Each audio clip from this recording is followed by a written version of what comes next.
A 42-year-old woman presents with a history of dysphagia. First, I examine the frontal chest radiograph. The radiograph reveals a double right cardiac contour along with a right paravertebral opacity that extends below the level of the hemidiaphragm. Notably, there is no air fluid level visible. There is also no bony destruction or loss of disc space in the adjacent thoracic spine.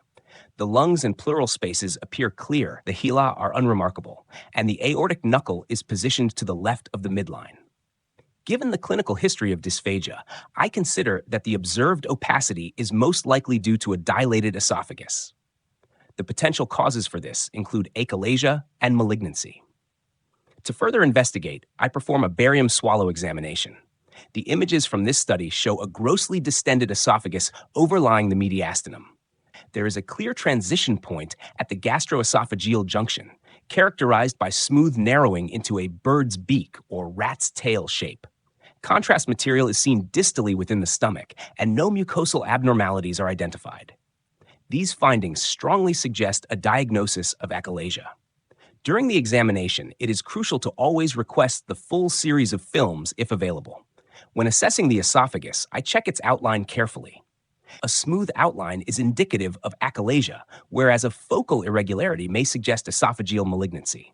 If there is diffuse irregularity, it could be due to candidiasis, which also causes esophageal dilatation with aperistalsis.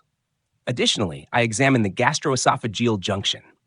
A patulous junction may be seen in conditions such as scleroderma, or may be drug-induced, while a narrowed junction can indicate achalasia, malignancy, post-inflammatory stricture, or extrinsic compression.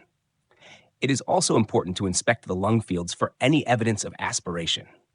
The imaging findings in this case are classic for achalasia. However, it is essential to consider differential diagnoses when evaluating esophageal narrowing.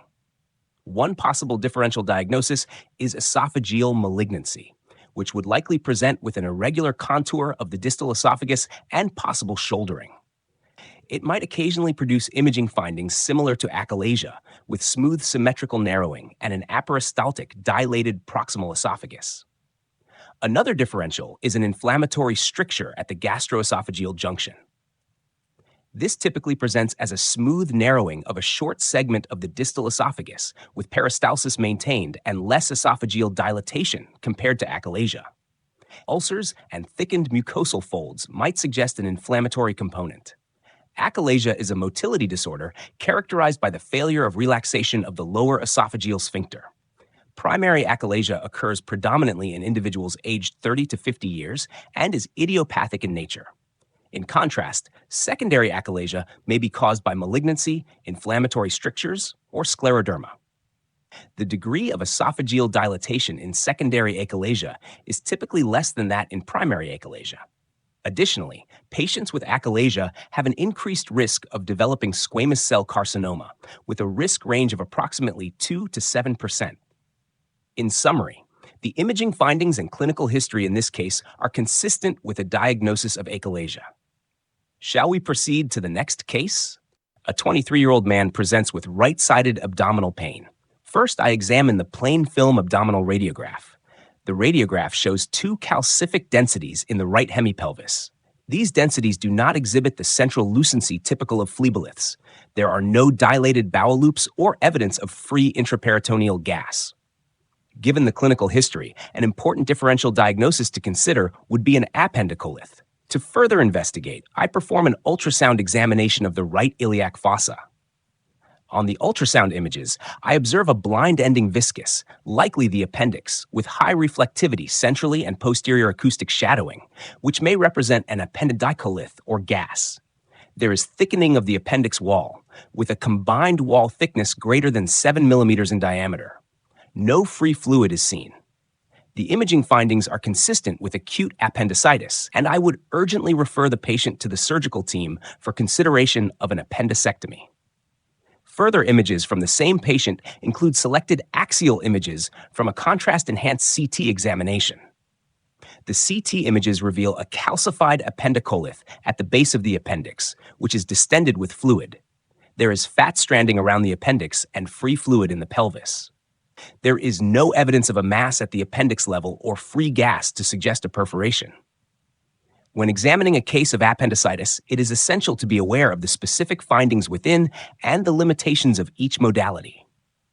For plain films, it is noteworthy that only 5 to 10% of appendicoliths are visible on a plain abdominal film. Appendicitis may result in small bowel obstruction, and an appendiceal mass may displace bowel loops away from it and appear as an ill-defined area of increased density. For ultrasound, the appendix should be seen as blind ending and arising from the cecum, best visualized using a high-frequency linear transducer, especially in children. An appendicolith may appear as intraluminal high reflectivity with posterior acoustic shadowing, although gas may produce a similar finding. An inflamed appendix is non-compressible, with a combined wall thickness measuring greater than 7 millimeters. Associated free fluid may also be seen. For CT scanning, fat stranding and free fluid are often the first clues to locating the abnormality. It is crucial to always check for adjacent extraluminal free gas. In a patient with the features demonstrated above, no differential diagnoses need to be offered. Classic clinical symptoms of acute appendicitis include periumbilical pain moving to the right iliac fossa. However, atypical signs are seen in 1/3 of patients. Approximately 95% of patients with acute appendicitis have a raised white blood cell count. In summary, the imaging findings and clinical history in this case are consistent with a diagnosis of acute appendicitis. I would urgently refer the patient to the surgical team for further management. Shall we proceed to the next case? A 55-year-old man presents with a history of watery diarrhea. First, I examine the axial CT images of the abdomen with intravenous contrast enhancement. There is a spiculated soft tissue mass located centrally within the mesentery, which contains focal areas of calcification. A desmoplastic reaction is evident, centered on the mesenteric soft tissue with tethering of several small bowel loops. The bowel itself appears unremarkable, but there is hazy fat stranding of the adjacent mesentery. Given the clinical history and these imaging findings, the most likely diagnosis is a carcinoid tumor. I would like to further examine the liver for potential metastases and also look for a possible primary tumor in the bowel. Next, I review further imaging performed on the patient, specifically an octreotide nuclear medicine study taken at 24 hours. The scan shows several focal areas of increased uptake within the center of the abdomen, corresponding to the mesenteric mass seen on the CT examination. A smaller focus of increased uptake is observed within the anterior liver. No other sites of abnormal increased uptake are identified. These findings are consistent with a mesenteric carcinoid tumor and liver metastasis. Based on these results, I would recommend a biphasic CT to assess the liver in more detail. When dealing with a mesenteric mass, it is important to consider several factors. First, I assess whether the lesion is well-defined or irregular. I also look for spiculation, which may suggest a desmoplastic reaction. When multiple mesenteric masses are present, necrotic change may indicate infection, such as tuberculosis. Additionally, calcification may represent treated disease and could indicate lymphoma or tuberculosis. Carcinoid tumors can have several complications. Tethered small bowel loops may cause adhesional small bowel obstruction. Small bowel ischemia may occur due to mesenteric vessel infiltration, and intussusception can happen if the carcinoid tumor acts as the lead point. The imaging appearances strongly suggest a diagnosis of a carcinoid tumor. However, it is essential to consider differential diagnoses when evaluating a mesenteric mass. There is no differential diagnosis for the above imaging appearances, but it is worth noting that other conditions can present with similar findings. Carcinoid tumors are most common in patients aged 50 to 60 years and are twice as common in men. Most patients with carcinoid tumors are asymptomatic. Carcinoid syndrome, which occurs in 10% of patients with liver metastases, includes symptoms such as flushing, watery diarrhea, and bronchial constriction. It is also associated with cardiac abnormalities in 2/3 of patients, including pulmonary and tricuspid stenosis or regurgitation, leading to right heart enlargement. Approximately 30% of carcinoid tumors are multiple. The primary gastrointestinal carcinoid tumor is submucosal, and historically, a barium follow-through examination was used to detect it, although its sensitivity is poor when the primary tumor is less than 2 centimeters in size. Carcinoid tumors may appear as smooth intraluminal defects and may present as a target lesion if there is ulceration. There may also be thickening of the mucosal folds caused by the primary tumor. Mesenteric involvement with a desmoplastic reaction can lead to tethering and angulation of the small bowel loops. A small bowel carcinoid tumor is better depicted on triphasic CT enterography with negative or neutral oral contrast, as the submucosal masses are highly vascular. Liver metastases from carcinoid tumors are also highly vascular and must be assessed on both arterial and portovenous phase CT imaging. Iodine 131 MIBG may be used to detect neuroendocrine tumors such as carcinoid tumors, pheochromocytoma, and neuroblastoma. Indium 111 octreotide has a sensitivity of 75% and a specificity of 100% in detecting carcinoid tumors.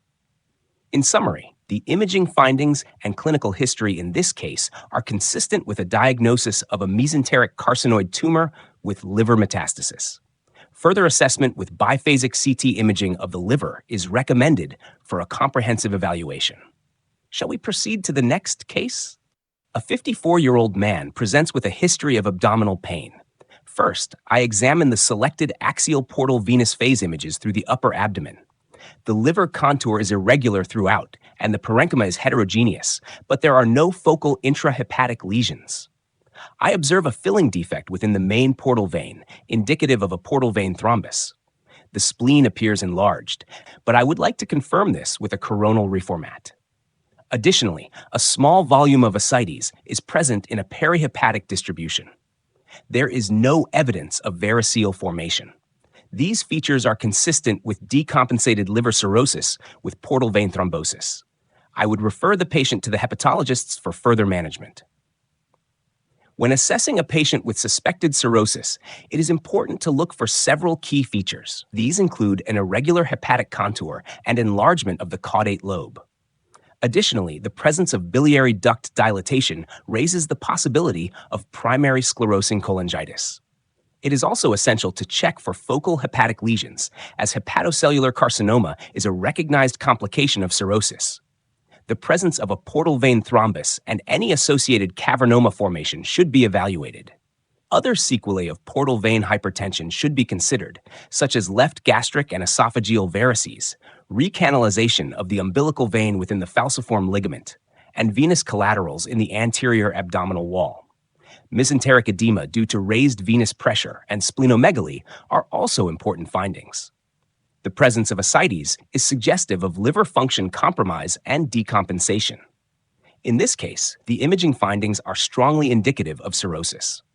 There is no differential diagnosis for the above imaging appearances. Cirrhosis is characterized by an irregular liver margin, which may be smooth, nodular, or lobular. However, this does not correspond to the underlying cause of the cirrhosis. The presence of a mass, focal increased arterial enhancement, with portal venous washout and arterioportal shunt are all suggestive of hepatocellular carcinoma. A transjugular intrahepatic portosystemic stent shunt, TIPS, can be used to divert flow from the portal venous circulation into the hepatic vein. This procedure improves portal hypertension and has a role in the treatment of variceal bleeding. In summary, the imaging findings and clinical history in this case are consistent with a diagnosis of decompensated liver cirrhosis with portal vein thrombosis. I would refer the patient to the hepatologists for further management. Shall we proceed to the next case? A 70-year-old man presents with a history of weight loss. First, I examine the selected images from a barium enema series. There is a short segment of irregular circumferential narrowing in the mid-transverse colon with an apple core appearance. Multiple diverticula are seen throughout the colon. No other lesions are visible in the remainder of the visualized colon, and there is no proximal bowel dilatation present to suggest bowel obstruction. The most likely diagnosis is colorectal carcinoma. I would urgently refer the patient to the surgical team and arrange a staging CT examination. Next, I review another case from a different patient using CT colonoscopy images. The axial CT colonography image through the abdomen and the three-dimensional intraluminal view show a polypoid mass in the right colon. The mass exhibits a saddle-shape morphology on the three-dimensional image. There is no evidence of soft tissue extending beyond the muscularis propria or enlarged mesenteric or retroperitoneal lymph nodes. The findings are suspicious for a polyp malignancy. I would ensure a staging CT was performed. At my institution, I would refer the patient for a same-day endoscopy examination and discuss this further at the multidisciplinary meeting. When assessing a stricture on a barium enema series, it is important to consider several factors. First, I examine the site of the lesion and the configuration of the colon to determine if there has been previous surgery and if the site of the stricture is at an anastomosis. I also assess if it is in a watershed area, which raises the possibility of ischemia. The length of the stricture is another consideration, as malignant strictures tend to be shorter in length, while longer strictures may be secondary to colitis, diverticulitis, or ischemia. I also evaluate whether the stricture is smooth or irregular, and if the ends of the stricture are tapered or shouldered. Additionally, I check for the presence of diverticula. In a primary colonic malignancy, I look specifically for a synchronous lesion, which occurs in about 5% of cases, and polyps, which are present in approximately 30% of cases. I always check for and comment on complications, such as obstruction, perforation, or invasion into adjacent organs. It is also crucial to assess the bones for metastases using the correct window settings. On CT colonography, polyps with a saddle-shaped morphology, central depression, or flat appearance are suspicious for malignancy. While flat polyps are difficult to identify, they are important to consider. There are no differential diagnoses for the imaging appearances described above. However, differentials for a colonic stricture include ischemic colitis, which usually occurs in watershed areas and may present with thumbprinting. A smooth stricture on barium enema with tapered margins may be seen in chronic cases. Diverticulitis is another differential, most often seen in the sigmoid colon and usually presenting as a long segment of luminal narrowing on a background of multiple diverticula.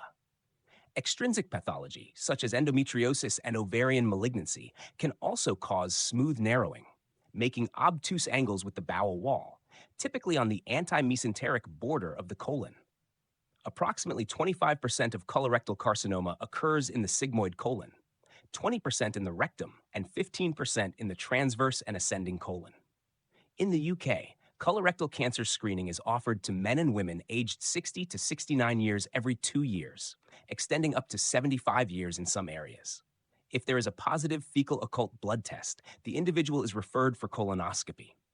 CT colonography is offered when colonoscopy has been incomplete, the patient is unfit or unsuitable for colonoscopy, or the patient refuses colonoscopy. When performing CT colonography, I look for a rectal insufflation tube to confirm the type of study. Depending on the institution, the study may involve a low radiation dose with or without intravenous contrast. Oral contrast produces a fecally tagged study. Reconstruction of the CT data may be used to produce a three-dimensional volume-rendered intraluminal image, also known as virtual endoscopy.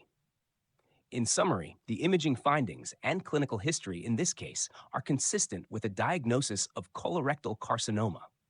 I would urgently refer the patient to the surgical team and arrange a staging CT examination for further assessment. Shall we proceed to the next case? A 33-year-old man presents with abdominal bloating and pain. First, I examine the selected image from a barium follow-through study. There are several loops of abnormal distal small bowel that are narrowed with cobblestoning and linear ulceration, separated by shorter distended loops of ileum. The distal ileal loops show separation, and no definite fistulas are seen. The appearances of the right colon suggest previous resection with a short segment of narrowing at the iliocolonic anastomosis, although contrast is seen within the colon. These features are consistent with active Crohn's disease. I would like to assess the remainder of the series and any old films for comparison. When dealing with Crohn's disease, it is important to comment on several aspects. Firstly, I identify the location of the disease, as Crohn's disease can occur anywhere along the gastrointestinal tract, but it usually involves the terminal ileum with small bowel involvement. I describe where exactly the abnormalities are, such as proximal, mid, or distal small bowel, terminal ileum, or colon. Next, I consider the distribution of the disease, looking for skip lesions and assessing if the abnormalities are asymmetrical. I also examine luminal narrowing and determine if there is any contrast downstream of the narrowing and whether there is any pre-stenotic bowel dilatation. Ulceration is another critical feature, where I look for Aphthous ulcers that appear as target lesions, linear ulcers that cross perpendicular to the folds, fissuring, or cobblestoning. Fistula formation is a common complication in Crohn's disease, so I check for enteroenteric, enterocolonic, or enterocutaneous fistulas, bowel loop separation, obstruction, evidence of previous operations, and associations with Crohn's disease, such as gallstones or sacroileitis, are also evaluated. No differential diagnoses should be given in a classic case of Crohn's disease. However, if there is isolated terminal ileal abnormality, the following should be considered: lymphoma, tuberculosis, backwash ileitis with ulcerative colitis, and ischemia. Crohn's disease has an equal male-to-female distribution and shows two peaks in incidence, occurring at ages 15 to 25 and 60 to 70 years. Historically, small bowel follow-through was frequently used in diagnosing Crohn's disease, but now it is being replaced by CT and MR enterography. Small bowel follow-through and CT enterography can detect mucosal abnormalities, provide functional and dynamic information such as peristalsis and the presence of small bowel adhesions, and estimate the extent of the disease and the length of the remaining bowel. These techniques can also help map small bowel fistulas associated with Crohn's disease. In summary, the imaging findings and clinical history in this case are consistent with a diagnosis of active Crohn's disease. I would like to review the remainder of the series and any old films for a comprehensive assessment. Shall we proceed to the next case? A 35-year-old asymptomatic woman. First, I examine the selected axial arterial phase CT image through the upper abdomen. There is an enhancing lesion in the left lobe of the liver with a central low-density scar and radiating septa. There are no other liver lesions visible. There are also no features to suggest liver cirrhosis. The most likely diagnosis is focal nodular hyperplasia, FNH. To confirm this diagnosis, I would like to see the venous phase imaging. Next, I review the venous phase CT image at the same level. The venous phase CT image demonstrates an enhancement pattern within the lesion, which is isodense or slightly hypodense to the liver. The central scar remains of low density with no evidence of enhancement. These features are consistent with a diagnosis of FNH. When dealing with liver lesions, it is important to consider several factors. First, I assess whether the lesion is single or multiple. Multiple lesions favor metastatic disease, while a single lesion is more likely to be a hepatic adenoma, FNH, or fibrolamellar hepatocellular carcinoma, HCC. Next, I evaluate whether the enhancement is homogeneous or heterogeneous. Homogeneous lesions include FNH or smaller hepatic adenomas, while malignancy must be excluded in heterogeneous enhancing lesions. The presence of a central scar is another key feature, which is more likely to be seen in FNH or fibrolamellar HCC. I also check for background hepatic cirrhosis, as HCC should be the primary diagnosis in such cases, unless there is strong evidence to suggest otherwise. The enhancement pattern of the lesion is crucial for diagnosis. In the arterial phase, FNH, hepatic adenoma, HCC, and neuroendocrine metastases are hyperenhancing, while other metastases are usually hypodense to the liver. In the portal venous phase, hepatic adenoma and FNH are usually isodense compared with the liver, while malignancies are typically hypodense. In the delayed phase, FNH and fibrolamellar HCC are isodense to the liver, while hepatic adenoma, HCC, and metastases are hypodense. Additionally, the presence of disruption or hemorrhage within the lesion favors hepatic adenoma or HCC. It is also important to look for an extrahepatic primary tumor. The diagnostic possibilities for an arterial phase enhancing lesion include hepatic adenoma, fibrolamellar HCC, metastases, and flash hemangioma. Hepatic adenomas show heterogeneous enhancement on the arterial phase and variable enhancement on the portal venous phase, and they may be associated with disruption or hemorrhage. Fibrolamellar HCCs are usually very large and heterogeneous, with metastatic deposits present in 70% of cases. Metastases are typically multiple and occur in an older population, showing washout during the portal venous phase. Flash hemangiomas fill rapidly and not visibly from the periphery and should continue to enhance on delayed phase imaging. Focal nodular hyperplasia is the second most common benign liver tumor. There is usually only a single lesion in 80% of cases. Oral contraceptives do not cause FNH, but have a positive effect on its growth. The lesion contains both hepatocytes and non-communicating biliary structures. Gadolinium boptia, gadobenate dimeglumin, is excreted by the biliary epithelium and produces delayed and persistent enhancement on MRI, which may help differentiate FNH from other lesions. Approximately 20% of FNHs are atypical, including telangiectatic FNH, which does not have a central scar, demonstrates persistent enhancement, and exhibits a high T1 and T2 signal on MRI. However, atypical FNH still comprises biliary epithelium, and gadolinium bopta scanning may help in differentiating it. On ultrasound, FNH is homogeneous and isoechoic to the liver with a hypoechoic central scar. It may demonstrate a spoke wheel pattern on color Doppler imaging. Contrast-enhanced ultrasound shows the classical spoke wheel pattern and persisting enhancement into the late Portovenous phase. On MRI, the tumor parenchyma appears hypointense or isointense on T1-weighted images and hyperintense or isointense on T2-weighted images. The central scar appears hypointense on T1-weighted images and isointense on T2-weighted images. Post-contrast, the lesion is hyperintense on the arterial phase and then isointense on the venous phase. In summary, the imaging findings and clinical history in this case are consistent with a diagnosis of focal nodular hyperplasia, FNH. I would recommend further follow-up imaging and, if necessary, additional tests to confirm the diagnosis.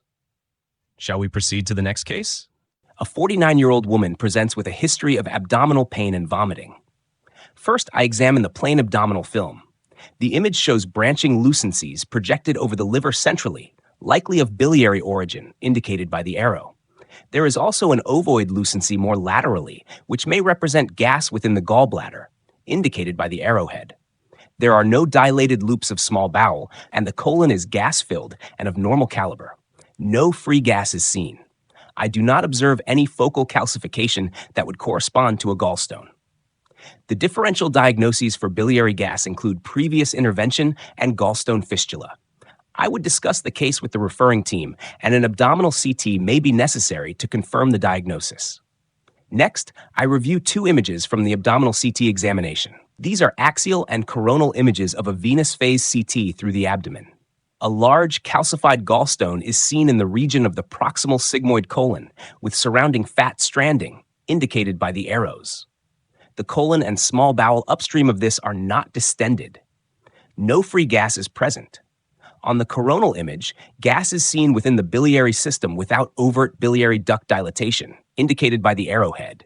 Some fluid is seen around the gallbladder, but there is no associated fat stranding. The pancreas appears unremarkable.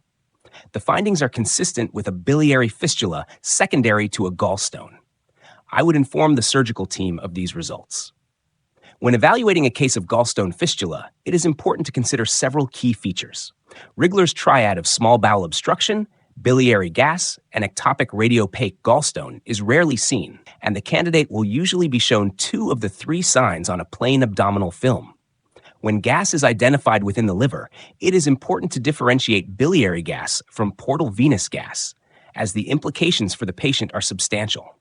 Gas in the biliary tree is typically near the hilum, carried there by the flow of bile, in contrast to portal venous gas, which is peripheral. Differentiating factors include aerobilia, recent endoscopic retrograde cholangiopancreatography, ERCP, sphincterotomy, biliary stent, biliary surgery, such as hepaticojejunostomy. Portal venous gas, ischemic bowel, or occasionally secondary to pneumatosis coli. The differential diagnosis for gas within the biliary system includes sphincterotomy from previous ERCP and surgical intervention like hepaticojejunostomy. Emphysematous cholecystitis from gas-forming organisms within the biliary tract should also be considered, as the patient will present with a septic clinical picture along with biliary fistula. Gallstones are found in 8% of the population, most commonly in the 40 to 60-year-old age group. Around 10% of gallstones can be visualized with conventional radiographs. Approximately 95% of all gallstones can be identified by ultrasound, while CT has a sensitivity of only 80 to 85%. Gallstones can occasionally erode through the gallbladder wall and create a fistulous tract, usually into the duodenum, although the stomach and colon may be involved. Gas may enter the biliary system via the fistulous connection, giving rise to the branching linear lucencies. Large gallstones are often trapped at the ileocecal valve, causing obstruction, but obstruction may occur at any point along the bowel. In summary, the imaging findings and clinical history in this case are consistent with a diagnosis of a gallstone fistula. I would recommend further evaluation and management by the surgical team. Shall we proceed to the next case? A 65-year-old man presents with a history of dyspepsia. First, I examine the selected image from a barium meal series. The image shows thickened mucosal irregularity and nodularity, with indrawing folds involving the gastric antrum and body along the greater curvature, indicated by the arrow. The stomach does not distend in this region, and contrast passes distally into the proximal duodenum. The gastroesophageal junction appears to be spared, and there is no destructive bony abnormality. The appearances are in keeping with a diagnosis of linitis plastica, most likely related to gastric carcinoma. I would like to review the rest of the barium series, and I would recommend an endoscopy and a staging CT examination. Next, I review a selected axial image from a venous phase CT examination of the same patient. The CT image shows nodular thickening of the gastric wall posteriorly at the level of the body of the stomach, indicated by the arrow. There is surrounding fat stranding, but no definite peritoneal nodularity is seen. There is evidence of lymph node enlargement around the aorta, and several enlarged lymph nodes are adjacent to the lesser curve. An area of low density is seen peripherally in the left lateral lobe of the liver, which likely represents focal fatty infiltration. The stomach abuts the spleen, but there is no definite evidence of involvement on this image. These findings are consistent with a diagnosis of gastric adenocarcinoma with nodal involvement. I would like to review the rest of the CT series to look for evidence of metastatic disease. When reviewing the stomach on CT, I look for the following. Is the abnormality a discrete mass or diffuse thickening? If this is an exophytic mass, think of a gastrointestinal stromal tumor. If there is marked diffuse mural thickening, consider lymphoma. Which part of the stomach is the abnormality centered on? If it involves the gastroesophageal junction, is there esophageal dilatation? If it involves the pylorus or antrum, is there gastric outlet obstruction? Is there evidence of direct invasion of the adjacent organs or abdominal wall? Look specifically for involvement of the aorta, adrenals, pancreas, spleen, and bowel. Is there metastatic disease or peritoneal disease? Look for peritoneal nodularity and thickening, best seen on CT coronal reformats. The differential diagnosis for a condition like this, although serous gastric adenocarcinoma is the most likely cause of linitis plastica, includes breast and lung metastases, lymphoma, radiotherapy. Gastric adenocarcinoma accounts for over 95% of malignant tumors of the stomach. It is crucial to thoroughly assess the stomach and surrounding areas to determine the extent of the disease and plan appropriate management. In summary, the imaging findings and clinical history in this case are consistent with a diagnosis of gastric adenocarcinoma with nodal involvement. I would recommend further evaluation with an endoscopy and additional imaging to assess for metastatic disease. Shall we proceed to the next case? A 55-year-old woman presents with abdominal pain. First, I examine the selected post-contrast CT images through the upper abdomen. There is an exophytic soft tissue mass arising from the greater curve of the body of the stomach. The images show multiple foci of calcification within the mass, and the adjacent stomach wall is slightly thickened. I cannot see any enlarged lymph nodes in the region of the mass or around the celiac axis. There are no focal intrahepatic lesions. The most likely differential diagnosis is a gastrointestinal stromal cell tumor, GIST. I would like to review the rest of the CT images for evidence of distant disease, and I would refer the patient for discussion at a gastrointestinal multidisciplinary meeting. These images are from another patient with an abdominal mass. Here, I see a large, well-circumscribed mass taking up most of the abdominal cavity. The mass is centered on the left upper quadrant and is causing mass effect, displacing the bowel. The mass itself is heterogeneous, being predominantly necrotic centrally with peripheral soft tissue density. No focal calcification is present. Inferiorly, the mass appears to be lobulated. There is ascites, and the bowel is mostly collapsed. I cannot see any enlarged mesenteric lymph nodes. I would like to review the remainder of the CT images for evidence of distant disease. The imaging findings are of a large intra-abdominal mass arising from the left upper quadrant. The differential diagnosis includes GIST and lymphoma. I would like to correlate this with any previous images and the clinical history. I would take this further by offering percutaneous biopsy of the abnormal mass. When dealing with a large intra-abdominal mass, there are several important factors to consider. First, I try to identify the area of the abdomen the mass appears to be centered on or arising from. Is the mass arising from the pelvis? Are the bowel loops pushed to one side?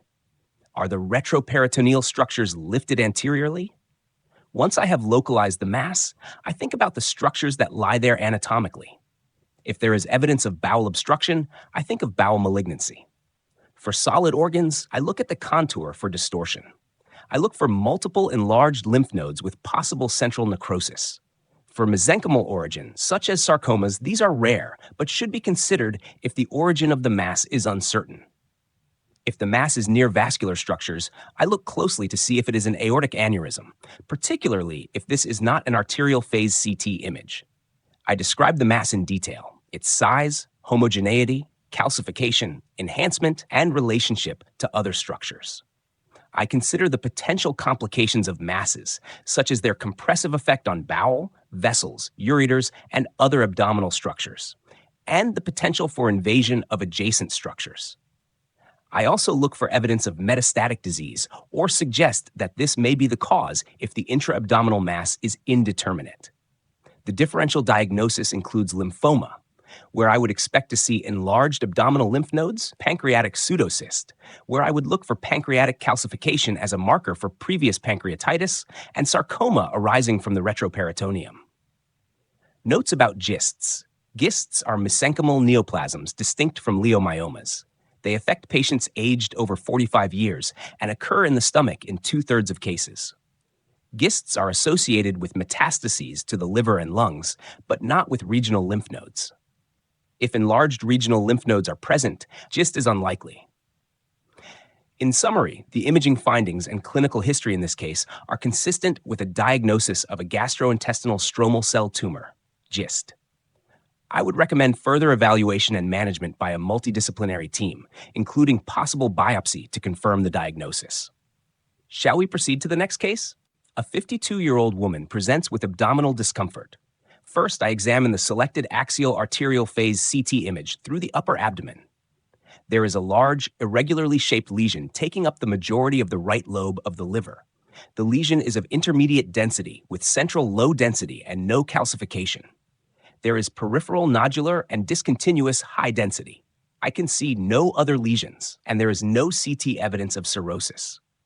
The differential diagnosis for these appearances includes a giant hemangioma or malignancy. I would like to ask if any delayed imaging is available. Next, I review the venous phase CT image of the same patient.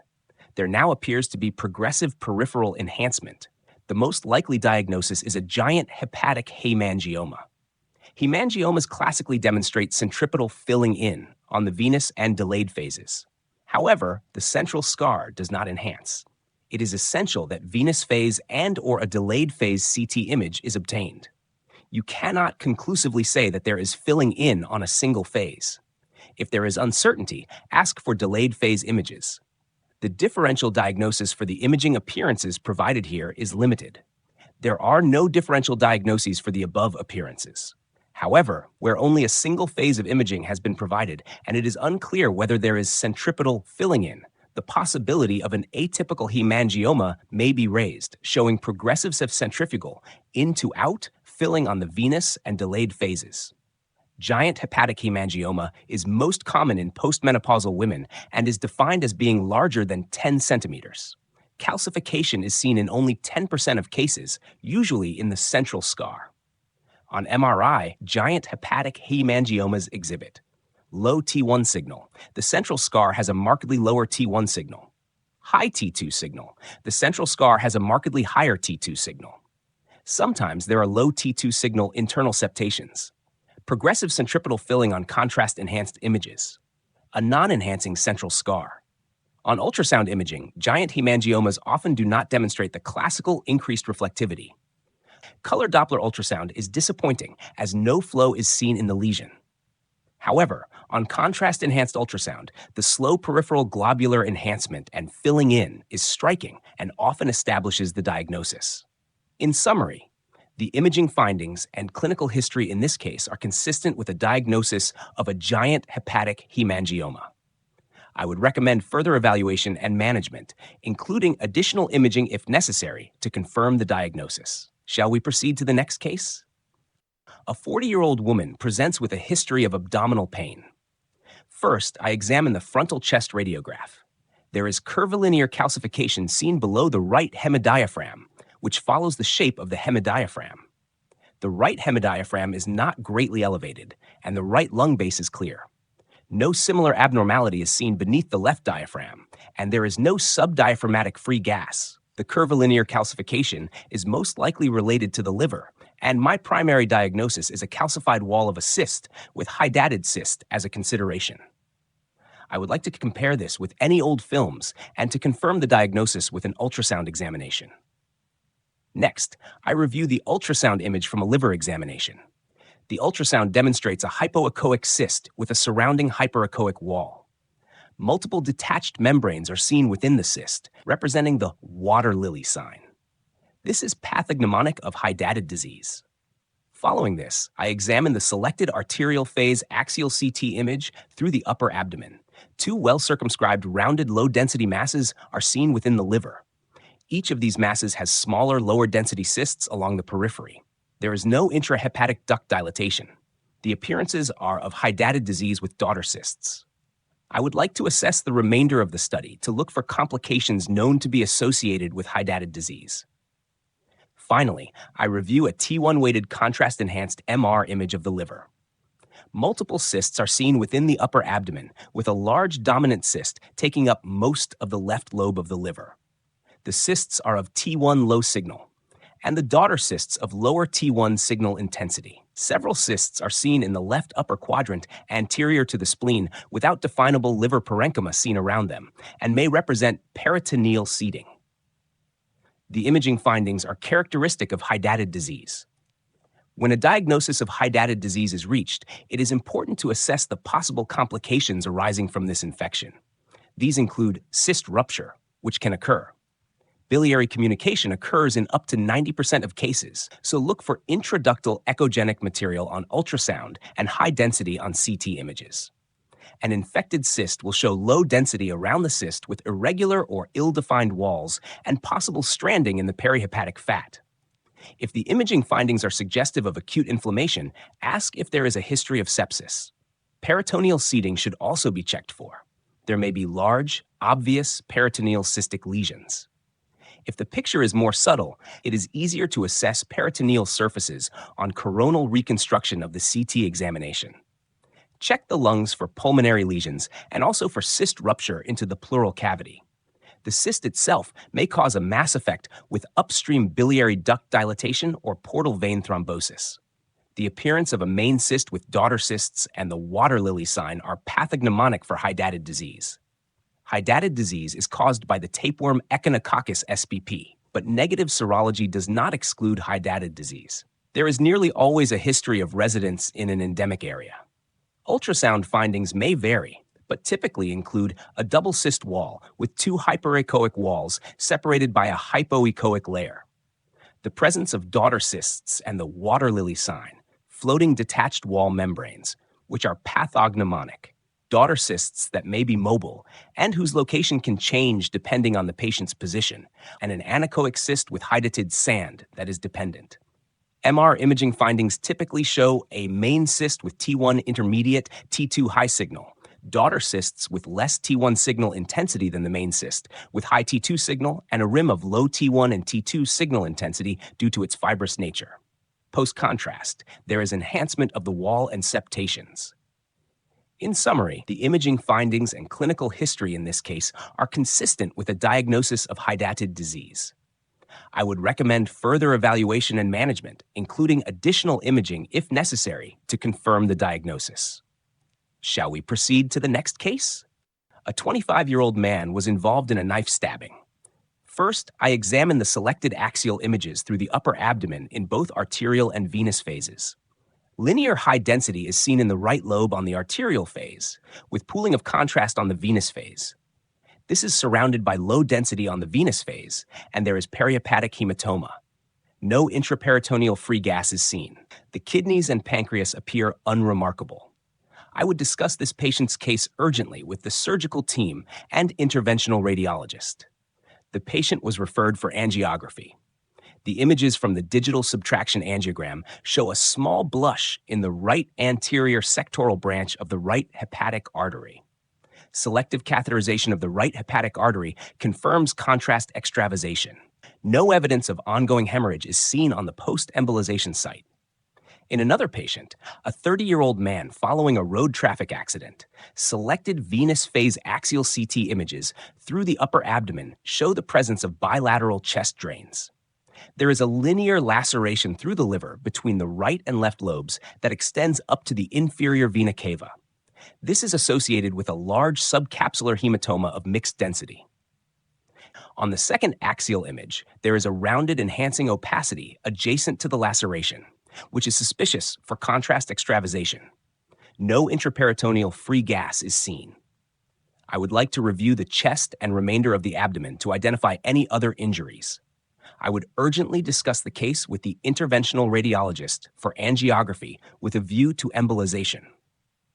When evaluating liver trauma, it is important to identify several features: intraperitoneal blood and/or subcapsular hematoma with effacement of the underlying liver parenchyma, the shape and extent of the laceration, linear, branching, or stellate.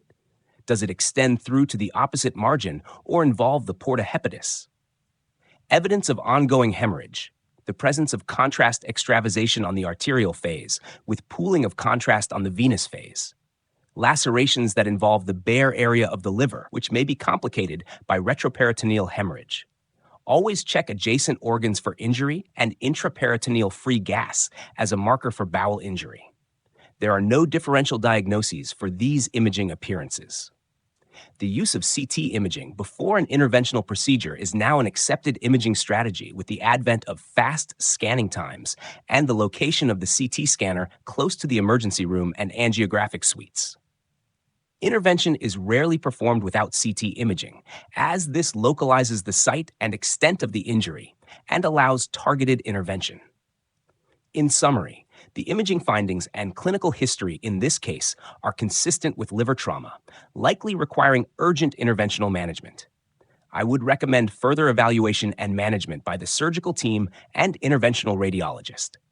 Shall we proceed to the next case? A 65-year-old man presents with a 6-month history of weight loss. First, I examine the plain abdominal film. There is increased soft tissue density seen in the left upper quadrant, representing an enlarged spleen, and appearances on the right suggest that the liver may also be enlarged. There is no calcification of the liver or of the spleen. The bowel gas has been displaced inferiorly. I cannot see any bony abnormality. This is a patient with splenomegaly, and the differential diagnosis includes lymphoma, leukemia, and myelofibrosis.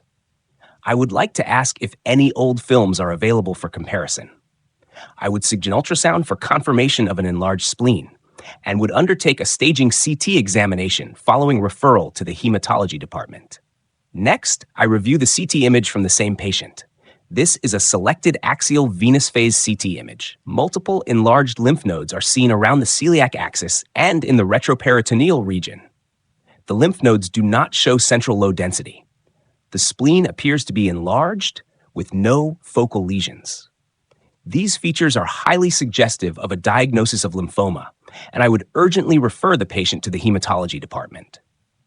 I would also ensure that the patient has had the appropriate CT neck and chest imaging for lymphoma staging. It is important to identify the sites of disease and complications in lymphoma. Enlarged lymph nodes are often the first and sometimes only manifestation of lymphoma in radiology.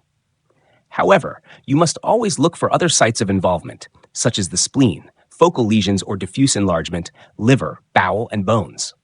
Complications include infarction, spleen, liver, and kidneys, and venous thrombosis, lower limbs and portal vein, from a mass effect. The differential diagnosis for splenomegaly includes myelofibrosis, characterized by bone marrow fibrosis, extramedullary hematopoiesis, and splenomegaly. Common imaging findings include hepatosplenomegaly, osteosclerosis, and lymphadenopathy. Leukemia may demonstrate multiple enlarged lymph nodes, but these are usually smaller than in lymphoma. Look for evidence of complicating hemorrhage in the absence of trauma. Storage disease. Gaucher's disease may produce massive splenomegaly extending into the pelvis. Sickle cell disease. A younger age group is affected. Splenic sequestration produces a heterogeneous appearance with areas of infarction, hypodense, and hemorrhage, hyperdense. The spleen usually infarcts and involutes with age in sickle cell disease. Portal hypertension, associated with cirrhosis. Look for varices, portal vein thrombosis, and ascites. Lymphoma is the most common malignant tumor of the spleen. The spleen is categorized as nodal in Hodgkin's lymphoma and extranodal in non-Hodgkin's lymphoma. In summary, the imaging findings and clinical history in this case are consistent with a diagnosis of lymphoma. I would recommend further evaluation and management by the hematology department, including additional imaging if necessary to confirm the diagnosis and stage the disease. Shall we proceed to the next case? A 59-year-old man presents with a history of abdominal pain. First, I examine the selected axial venous phase CT images through the upper abdomen. There is a mass in the pancreatic head of slightly lower density than the rest of the pancreas. There is intra- and extrahepatic biliary duct dilatation and pancreatic duct dilatation to the level of the mass. The pancreas distal to the mass is atrophic. The portal vein is opacified, but the portosystemic confluence is effaced by the mass and multiple portosystemic varices are seen. No focal liver lesions or enlarged lymph nodes are seen.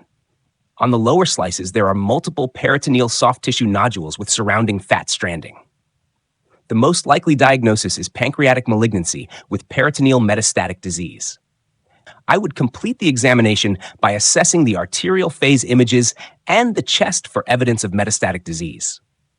I would refer the patient's case for discussion at a multidisciplinary meeting. When assessing the pancreas, it is important to examine both the pancreatic phase, 45 seconds, and venous phase, 60 seconds. There is maximal enhancement of the pancreatic parenchyma at a time intermediate to the arterial and portal venous phases. However, an arterial phase is often used in lieu of the pancreatic phase.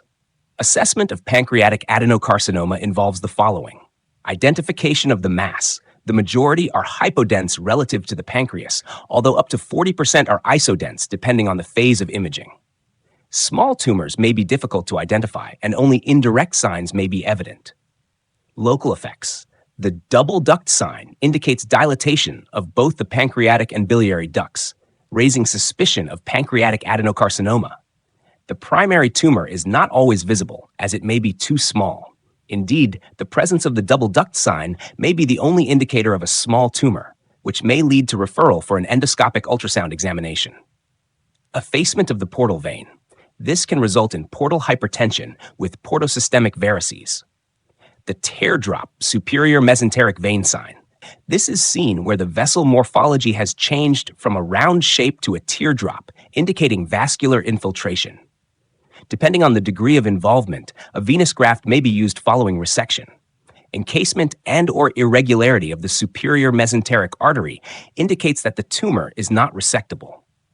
Distant disease should also be assessed, including regional lymph node enlargement. Tumors in the body and tail drain to the splenic and retroperitoneal lymph nodes. However, enlarged lymph nodes may be reactive in nature. Peritoneal deposits, soft tissue nodules, and fat stranding are often best appreciated on coronal reefer mats. Lung and liver metastases may be seen. There is no differential diagnosis for the above appearances. Pancreatic adenocarcinoma carries a poor outcome due to late presentation. Approximately 80% of the primaries arise from the pancreatic head. The presence of the double duct sign of common bile duct and pancreatic duct dilatation is suggestive of pancreatic adenocarcinoma. A small pancreatic head mass may not be visible on CT. In summary, the imaging findings and clinical history in this case are consistent with a diagnosis of pancreatic adenocarcinoma with metastatic disease. I would recommend further evaluation and management, including additional imaging if necessary to confirm the diagnosis and assess the extent of the disease. Shall we proceed to the next case?